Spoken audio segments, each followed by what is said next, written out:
මේ තමයි වසුම්මා V8M කියන යතුරුපැදිය. මේ ප්‍රංශයේ නිෂ්පාදිත යතුරුපැදියක්.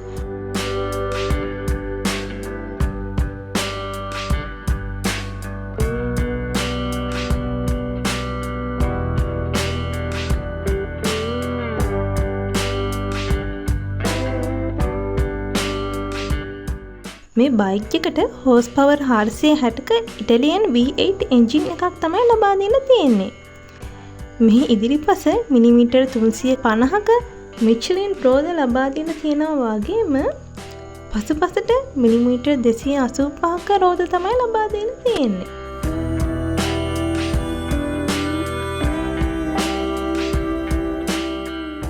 ඒ වගේම මෙහි ඉදිරිපස රිම් වලට භාවිතා කරලා තියෙන්නේ අංක 18 OC රේසින් රෝද. කෙසේ වෙතත් ප්‍රංශයේ නීති රෙගුලාසි වලට අනුව නම් මේ වගේ බයික් 10ක් තමයි තවම හදලා තියෙන්නේ. මේ බයික් එකක් හඳුන්වා දීපු මිල රුපියල් කෝටි 8.5ක් පමණ වෙනවලු.